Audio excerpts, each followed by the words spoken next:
Hey, I'm back. Gonna be doing videos again, I guess. Today I'm gonna be talking about my favorite albums from this past month, January. My favorite albums from this month ended up being a mix of albums that were more talked about and popular amongst the general online music nerd discourse space, as well as a couple releases from the post-hardcore underground. I will leave a list of the albums I talk about in this video in the description, as well as some other honorable mentions that didn't quite make my top 5. So yeah, let's get into it. At number 5 on my list is a split album release from two bands from the Chilean hardcore scene, that being Cóclea and Canot Debon with No Esperan por Nadie, which translates to They Wait for No One. This is the debut material from either band. Each of them contributes 4 tracks, and in total, the album is about 30 minutes long. You might be surprised on first listen by how tight and put together these bands sound,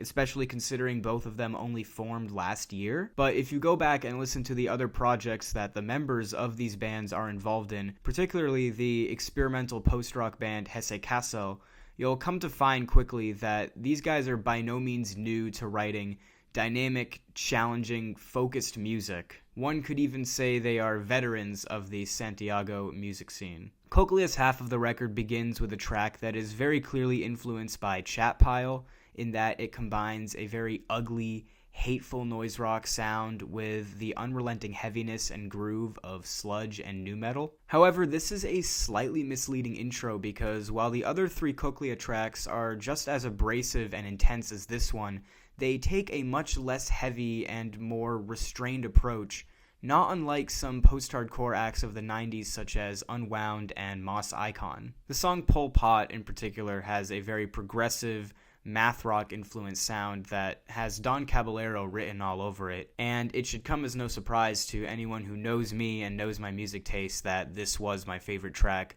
off this album. Canot Debon's side, while less varied than Cóclea's, makes up for this with its pure aggression and catharsis, because what they are bringing to the table is a very visceral, jarring form of screamo and emo violence that is not unlike older bands in the style such as Jerome's Dream, Page 99, Love Lost But Not Forgotten, Combat Wounded Veteran, to name a few. So you're getting dissonant riffs, panic chords, ugly, disgustingly heavy breakdowns that threaten to just fall apart at any minute, and of course, frail screaming. However, despite having a more straightforward sound overall, there's still some experimentation going on in these tracks. The song Epigramas has a lengthy section in the middle where everything just stops and you're hit with a very loud, oppressive, droning guitar. What I find really cool is how it's so interwoven into the noise and the ambience of the song that you kind of don't even notice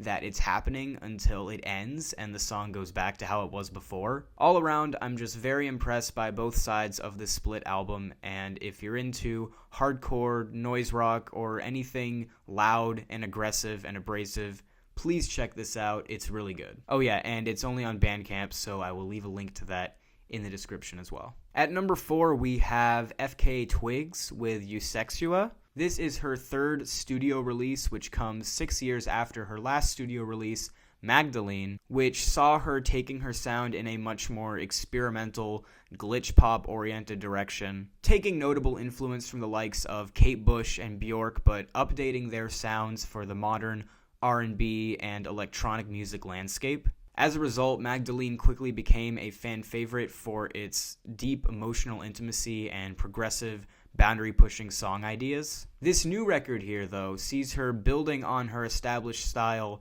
by incorporating elements, aesthetics, sounds from the Y2K era of dance pop and EDM. In a lot of ways, I kind of see this album as like a darker, moodier, more minimalistic take on what Charli XCX was doing with Brat. And I say that mainly because both albums are, very dance-oriented, pop, EDM crossovers, but with a deeper concept and message beyond just being catchy. I was immediately very impressed by the 4-track run at the beginning of this record, starting off with the sensual, entrancing title track, which lulls you in with these icy synths, delicate, almost nervous vocals, and just this kind of like cold atmosphere that, really kind of like sets a mission statement for the album, in my opinion. Following this is the irresistible dance floor anthem Girl Feels Good, which has this very sexy, acidic synth groove throughout the whole song that complements the lyrical themes of the song very well, that being pleasure, sexuality, and self-confidence. Closer to the middle of the album, you have Drums of Death, which is definitely one of the harsher, glitchier, more industrial kind of tracks on the album, and Sticky, which is an intimate, somber, piano-backed ballad, which many fans have been quick to point out similarities in the chord progression with that of Aphex Twin's Avril 14th. To me, definitely a very intentional reference, but I think it's done quite well. I will say the album starts off quite a bit stronger than it finishes. That's not to say there aren't highlights in the second half. Striptease is great, but I would say some of the least interesting tracks from the album do appear in the second half. But either way, this is a great EDM art pop crossover album and a more than solid collection of tracks from one of the more creative voices in pop music from the past 10 years. At number 3, we have the psychedelic experience that is Mac Miller's Balloonerism. This is the 7th studio album and the second posthumous release from the late East Coast rap icon who we tragically lost in 2018. Rest in peace. And it's a very unique and interesting listen in the greater context of his discography, especially considering that it was recorded entirely in the mid-2010s, which was an era where he wasn't exactly known for making psychedelic neo-soul and jazz rap. He certainly wasn't a complete stranger to these sounds either, but it wasn't until the late 2010s with albums like The Divine Feminine and Swimming where he would really start to explore his soul and jazz influences. Not to mention, the album as a whole is quite experimental and out there in some pockets. The album opens up with a 5-minute psychedelic odyssey featuring very warm, droning organ chords, some ghostly layered backing vocals, a trip-hop inspired beat, and a sung verse from SZA. It's definitely giving some early Gorillaz vibes, which is a sound that is very near and dear to my heart. Lyrically, this album explores a lot of themes, but mainly mental health and drug abuse. 2 back-to-back tracks in particular really explore the different sides of drug abuse, that being Mrs. Deborah Downer and Stoned. Deborah Downer has a particularly dark tone as it goes into detail about hard drugs becoming so normalized in the lives of addicts that it just sort of seems like another part of their day, which is reflected in the lethargic and nonchalant delivery of Mac's bars. I love that part, the what you gonna do when the money coming slow? That vocal bit towards the back end, really nice touch. Stoned, on the other hand, is a little bit more lighthearted and laid back, with Mac singing and rapping about smoking weed and listening to music with this girl he's hanging out with, all on top of this very cool, guitar-driven, bluesy instrumental. To me, this dichotomy is done very effectively, and as someone who's struggled with addiction, certainly not to the degree that Mac has, but enough to where I very much relate to the double-sided coin of, hey, this is really fun, but there is like a darker side to it, you know what I mean? What really impressed me about this album, beyond any of the individual performances, which are great by the way, was just the pure attention to detail on the production end. Every piano, saxophone, background vocal, or piece of electronic ambience just feels completely intentional and comes together for this beautiful listening experience that you should definitely check out if you haven't already. At number 2, we have Ethel Cain with Perverts. Ethel Cain, aka Hayden, Silas, and Hedonia, is an indie singer-songwriter from Florida. On her debut album from 2022, Preacher's Daughter, she showcased a very dream pop, slowcore, folk-inspired sound, but mixed in with some elements of modern alternative pop, which led many people to make comparisons between her and Lana Del Rey. The album focused on themes of religious abuse and sexual trauma, and did so with a very wide sonic palette, which explored the, variety of different emotions and aspects of these pretty heavy topics. While I enjoyed Preacher's Daughter quite a bit, I found it to be somewhat flawed in a way that mostly came down to my personal taste regarding stylistic and production choices. I was most impressed by the darker, grittier, more experimental moments of the album, which is why I was pleasantly surprised to find out that this new project here is 90 minutes of that. Yes, that's right, this new album, which is technically being considered an EP, is 90 minutes of mostly dark ambient and drone music, and overall is just a massive shift in sound and tone from Preacher's Daughter. However, it touches on many of the same themes of Preacher's Daughter, such as religion, sex, and trauma, but does so in a way that I feel is much more fitting tonally for these topics than Preacher's Daughter was. The bulk of this album is taken up by 3 long, droning dark ambient pieces that feature disturbing, repetitive spoken word passages, building layers of dissonance and noise, and overall it just creates this very harrowing yet hypnotic listening experience. However, between these monolithic tracks are shorter pieces such as Onanist and Punish,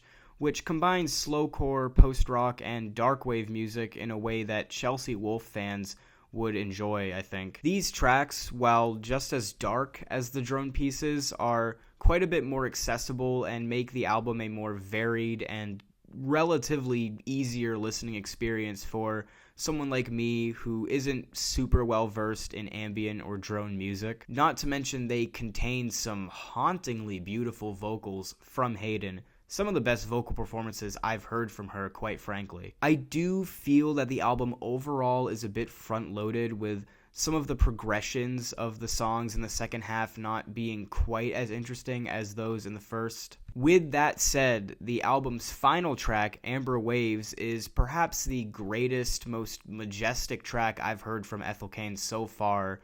It's this ambient folk ethereal wave combination that is just utterly beautiful and stunning, and I can't think of a better way to end the harrowing journey that Perverts is than with a track as crushingly somber and beautiful as this. Even if you've never listened to Ethel Cain before, even if you're not generally a fan of dark ambient or drone music, I highly recommend that you check out this album because it really transcends genre and is just an incredible project all around. At number 1 is an album that I am very much biased towards because it almost feels like it was accidentally tailored to my music taste. That is Hive Ski Race with Unlimited Violence Apologia. This is the debut album from self-proclaimed progressive emo band from Ohio, which right off the bat, totally up my alley. It features so many of my favorite aspects of emo, post-hardcore, and screamo, as well as a really incredible atmosphere informed by post-rock and space rock. The band really puts their strongest foot forward with track 1, Entomological Field Research, which is probably my favorite new song I've heard this year so far. Structurally, it's consistently engaging. Every riff, every segment just hits so hard emotionally, and the constant weaving between screamed and sung vocals is just pure heart-wrenching bliss. I also really connect with the lyrics of this song, which detail an arduous mental health journey, coming out as queer, and struggling to make sufficient income under late capitalism. It also seamlessly transitions into track 2, Glitter, which is another highlight. This is where the space rock and shoegaze influences of the album really start to come through, as this song is just this really hazy, heavy, continuous drowse, topped with these gentle, tired vocals. The album throws a lot of different ideas at the wall, most of which I think are executed quite well. You have lengthy post-rock instrumental epics such as Fahrenheit, more overtly prog-leaning cuts such as 141, 112-1, emo anthems like Sinkhole and Carrier, and even some grunge vibes on the last track, Hafer. Even track 4, Gish Gallop, which is this very chat pile-esque politically charged noise rock song with manic spoken word verses should sound completely out of place on this album, and yet somehow it just fits in and works. I could understand criticisms of this album's overly eclectic nature because a lot of the time it does sound like multiple different bands at once, and also for the fact that it very much wears its influences on its sleeves, namely La Dispute, At the Drive-In, On the Might of Princes, maybe some Hum or Dance Gavin Dance as well. Despite this, I really do feel like Hive Ski Race have done well to establish a musical identity on this album, and I'm just so impressed by how tight the songwriting is and how consistent the track list is. I am beyond excited to hear more music from this band, and I highly recommend that any fans of emo, post-hardcore, or just rock music in general check this album out. So that's it. Those are my picks. I really think this year has started off strong for music, and I'm sure I missed a lot of great stuff from January, so be sure to let me know what your favorite albums were from this past month. A lot has changed for me in the 3 years that I was mostly inactive on YouTube, so I'll probably do a life update sooner rather than later. But for now, all you need to know is that I'm going to be trying to do one of these top 5 videos for every month, at least in 2025, because I think it's a fun way to stay engaged in new music and trying new things, and I actually prefer this format over doing individual album reviews. Whether you're an old or new viewer, thank you so much for watching this video. Be sure to like this video, leave a comment, and subscribe if you haven't already. This has been Mavis Evelyn, and I hope you have a great rest of your day.